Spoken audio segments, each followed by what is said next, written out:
Hey everyone. The purpose of this video is to answer the question of, does the instrument cable actually matter? Or in other words, does the quality of the cable used really have a noticeable impact on the tone of your guitar? And the reason this is important is because you've got companies like Monster Cable, they're charging like 5 times as much for silver-plated, gold-plated, probably have diamond-plated instrument cables. And it's a big upcharge for what's really a small difference in the conductivity and capacitance of these cables. And so what I want to test is, does it actually have a noticeable impact? And how I'm going to do that is, we've got a regular 1/4 inch instrument cable, and then over here we have a setup with specifically 42 AWG not speaker wire, this copper wire here. It is the same stuff I've used. I've wound a few pickups with it, and it makes me wonder, does the instrument cable really matter when your signal chain starts off with a pickup that's wound with a couple 100 feet of this wire that's thinner than a hair? Alright, so let's check out the signal chain we've got here. First we start out with a homemade Les plywood guitar. I just built this, and it's actually got a slightly smaller body but thicker, and it's semi-hollow, and made from plywood, obviously. And part of the reason I chose this was because it's new. Part of the reason is because it only has one pickup straight to the output, so we know there's no variables there, no bad pots. And for the starter test, we're just going to run it straight through this instrument cable into a Fender Mustang 1 amp. Alright, let's get started. So again, this is with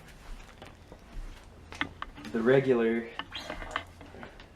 instrument cable, and we're going to start with setting it onto an empty channel, which is Fender Twin Reverb, set everything to 12 o'clock, no effects.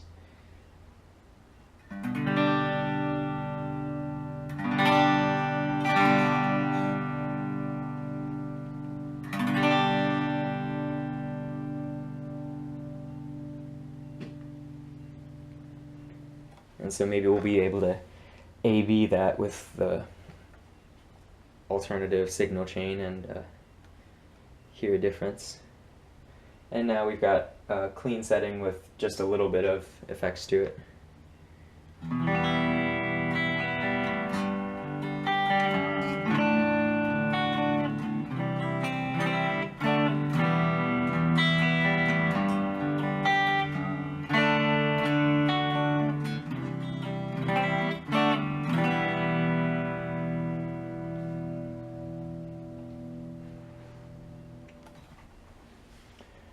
Okay, put on a little bit of overdrive. Hear that classic sound?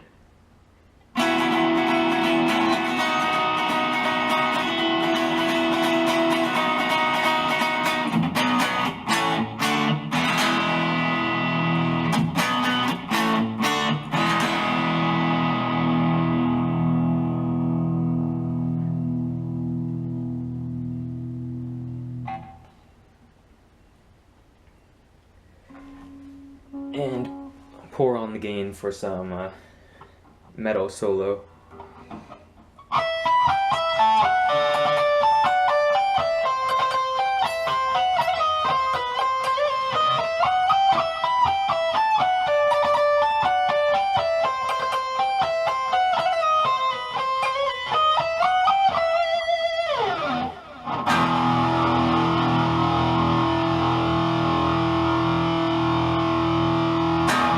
Okay, so here we've got our new setup, and it's looking pretty bad. Here's the cable going straight to the instrument.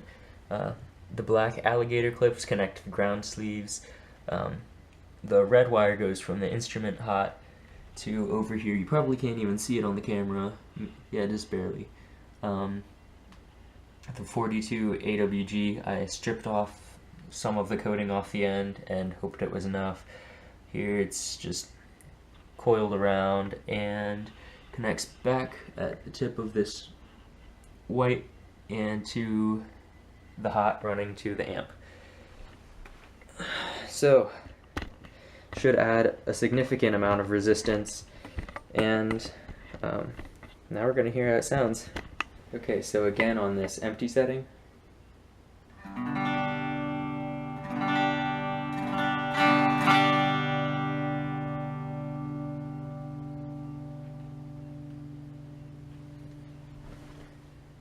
Now with our light effects.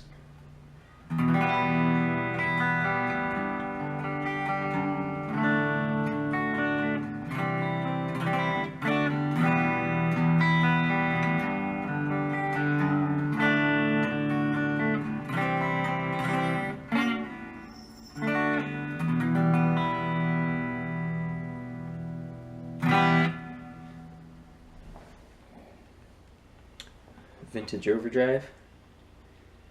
You can probably tell through the computer recording at least, but I've noticed with this setup there is an increase in the amount of noise that it's picking up, probably from the unshielded, really tiny wire. Could act like an antenna.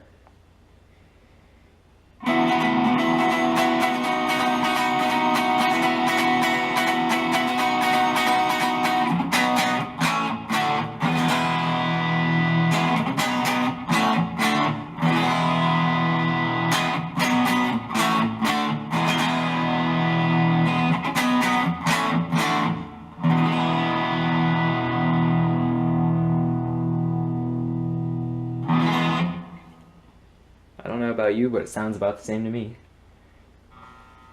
And on the full metal setting, we're definitely hearing an increase in noise.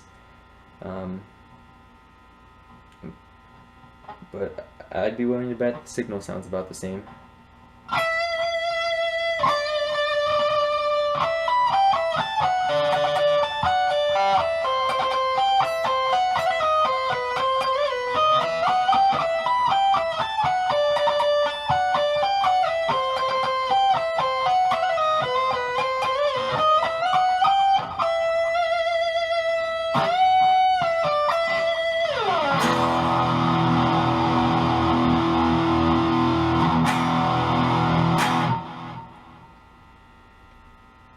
Alright, well, sloppy playing, but first impressions at least sounds almost exactly the same.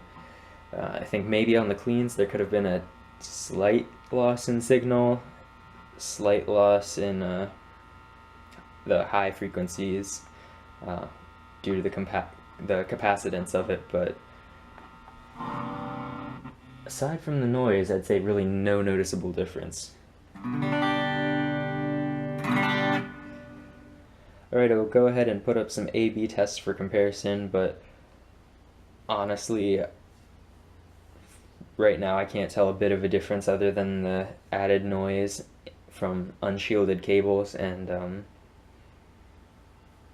I doubt in a blind test most audiophiles could at all, and certainly playing in front of any audience, I don't think anyone's gonna criticize you. Oh, that doesn't sound like he's using a silver-plated cable. I just can't see the hype behind it, and hopefully taking it to such extremes as this shows that there's really nothing to worry about. Just grab whatever cable you have, plug in, and rock on.